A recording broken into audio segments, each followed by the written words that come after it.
Aí a nossa primeira pergunta eu gostaria de saber, assim, porque o tema do nosso trabalho mesmo é movimentos sociais negros. Esse é o tema do nosso trabalho.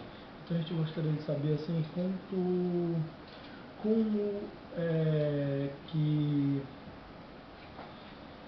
digamos, aqui no centro, né? Como vocês que representam o centro, como vocês se autodefinem e em nome de quem vocês se pronunciam? Bom, o Centro de Cultura Negra é fundado em 79, né? 19 de setembro de 79, por um grupo de estudantes, né? Estudantes e professores já universitários, com o intuito de discutir sobre a situação da população negra do estado do Maranhão. Ele que surge no final da ditadura militar, né, por resquício ainda da ditadura militar, ele surge com uma estratégia de ação para lutar por direitos da população negra no estado do Maranhão.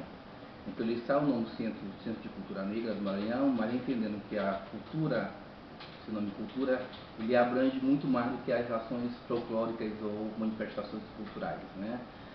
Porque a gente entende que cultura, fortalecimento da identidade étnica, lutar por direitos da população negra, sendo ele direitos sociais, direitos civis e políticos, né, da população negra. Então, é nesse entendimento que a palavra cultura entra com o nome Centro de Cultura Negra do Maranhão. Né, a primeira entidade do movimento negro aqui, né, ele se autodefine por uma ação direta que é de lutar contra o racismo, o preconceito, né, da população negra no estado do Maranhão. Né.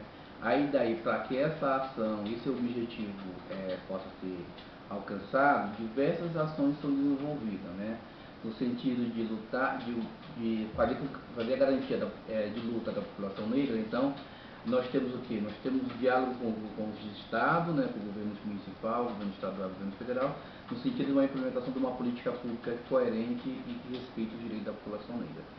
Seja ela no campo rural, ou seja ela no campo, né, urbano. Então é nesse sentido que surge o CCN e surge com uma meta, né, um objetivo de lutar contra a discriminação racial, lutar contra o preconceito e, acima de tudo, o processo formativo da população negra, nos aspectos educacionais. Né? A gente entende que a população negra só vai conseguir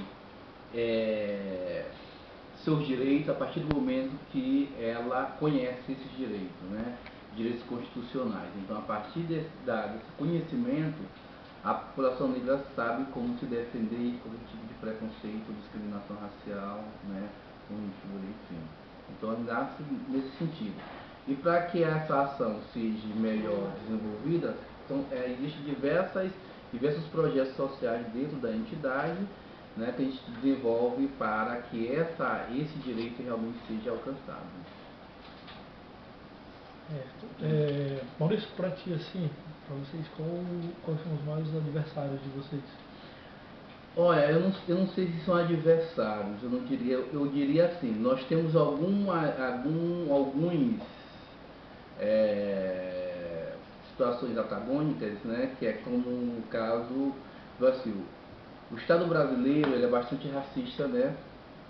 E a gente tenta, todas as políticas públicas dentro do Estado brasileiro, eles foram fruto de muita conquista, principalmente da população negra. Até hoje ainda tem pessoas em situações análogas de escravos, né? E a maioria da população é negra. Então, assim, o Estado brasileiro, por várias leis que se tem no Estado brasileiro, a nossa Constituição, mesmo assim, esse Estado que se diz que é democrático, ele não exerce uma função de democracia. Tipo assim, se você for ver nos presídios daqui de São Luís, no próprio penitenciário, você vai ver a maioria da população ali é negra. Além de ser negra, vem da zona rural. Então, assim, as oportunidades são poucas dadas para a população negra. Então, o mesmo Estado que deveria fazer com que essa população negra acessasse esses direitos, o próprio Estado próprio nega esse direito da população negra. Vide situação das comunidades negras rurais quilombolas. Então, assim, tem um artigo 68 que garante a titulação dessas comunidades, mas o próprio Estado emite medidas que fazem com que dificulta essa titulação dessas comunidades. titulação para as comunidades quilombolas. Então, assim, o artigo 68, que foi um fruto de luta daqui do Centro de Cultura Negra do Maranhão, da ABCT, existe uma questão normativa do INCRA que diz que para titular você tem que fazer um laudo antropológico, você tem que fazer um estudo muito bem apurado sobre a situação da população negra na zona rural, das comunidades quilombolas, e ao mesmo tempo não dá as condições suficientes para que essa titulação seja efetivada. Primeira regra, para fazer um laudo antropológico você precisa de um antropólogo. O Estado não tem antropólogo suficiente. Só no Maranhão nós temos mais de 600 comunidades negras quilombolas. Nós só temos um antropólogo no INCRA. Entendeu? Então, assim, ainda existem antropólogos que não têm vivência de campo. Né? Porque não basta ser só um antropólogo, você tem que ter uma vivência de campo para você fazer uma atuação. Então, assim, a principal situação são direitos que são negados pelo próprio Estado. O próprio Estado edita direitos, né, normas e regras, e ele mesmo não efetiva esse direito, principalmente para a população negra. Então, assim, se a gente for para os bairros periféricos, como aqui no Centro de Cultura Negra, essa sede aqui no entorno, você vai ver quais são os saneamentos básicos que nós temos aqui nesse bairro. Nem quase nenhum, né? As escolas são poucas, a escola não tem quadra poliesportiva, não tem incentivo, e aqui ao redor do centro existe uma grande concentração de jovens, né, que foram acometidos com ações, foram acometidos pelo vírus da HIV. Então, uma população jovem muito grande aqui no entorno. Então, assim, são situações como essa, situação de saúde, situação de educacional, né, que não se tem o suficiente ou quase inexistente aqui no bairro, só para ter um exemplo, né? E o estado do Maranhão, que tem 75% da população negra, entre negros e pardos, né, e já tem uma situação de discriminação e preconceito muito forte no estado do Maranhão.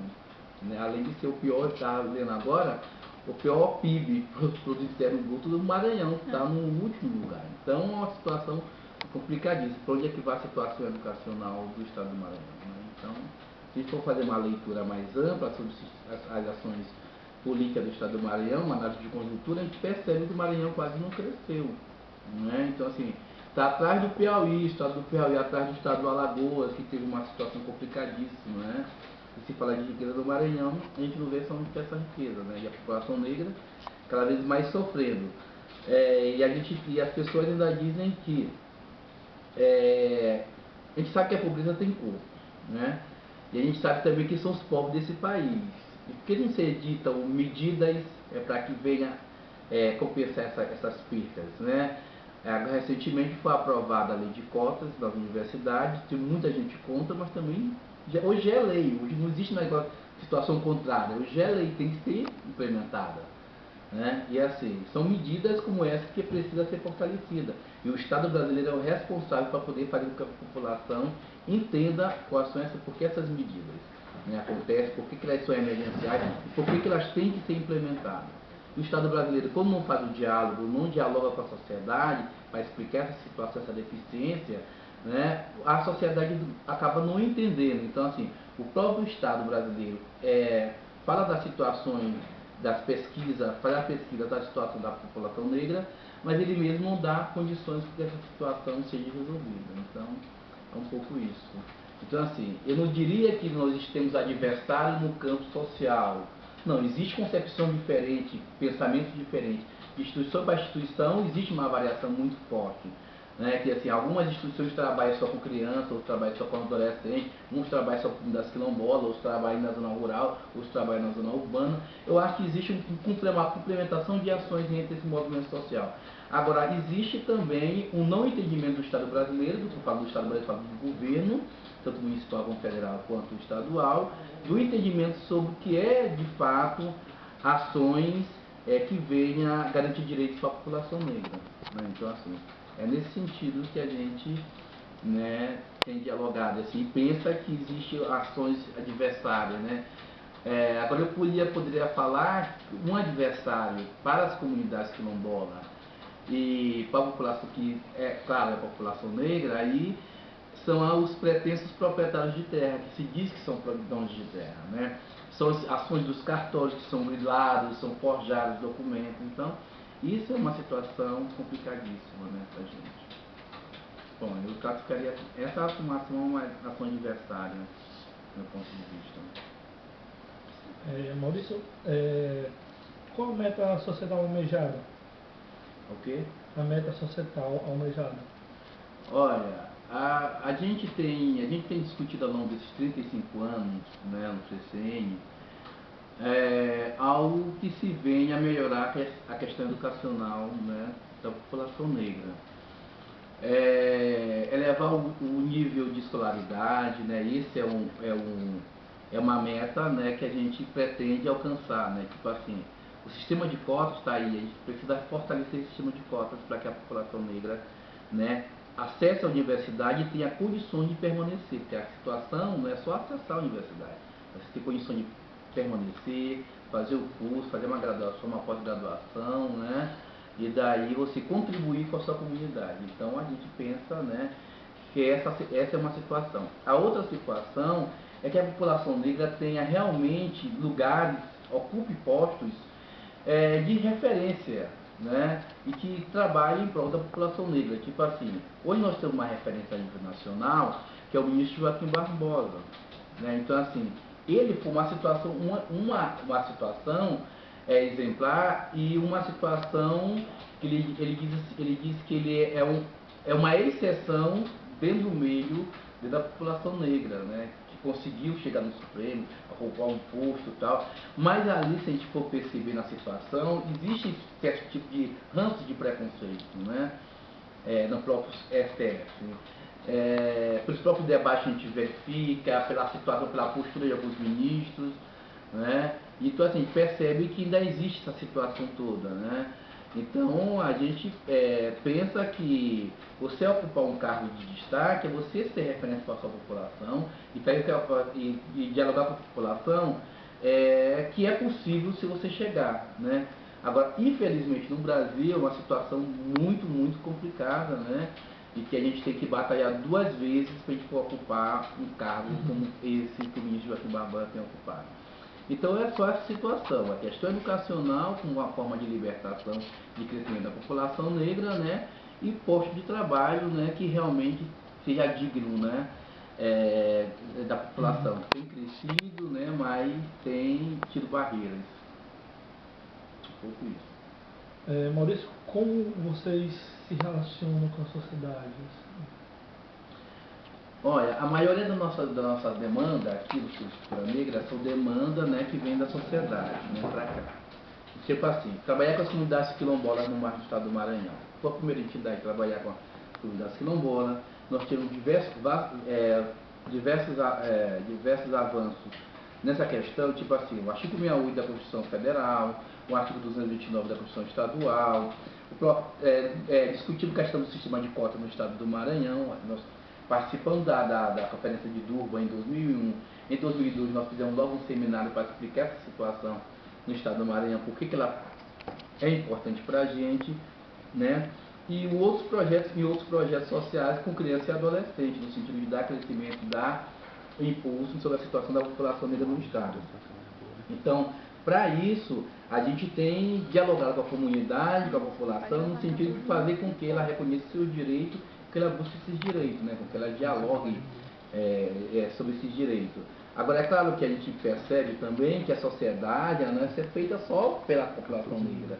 Ela é feita entre negros, brancos, né, índios, pardos, mulatos, sei lá.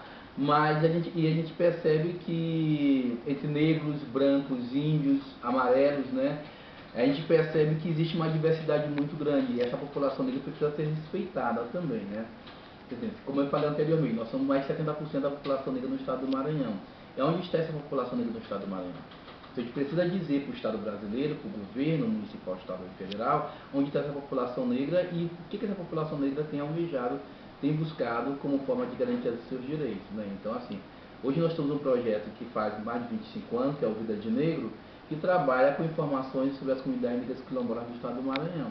Então nós somos referência no estado do Maranhão. Nós temos livros publicados, fazemos uma parceria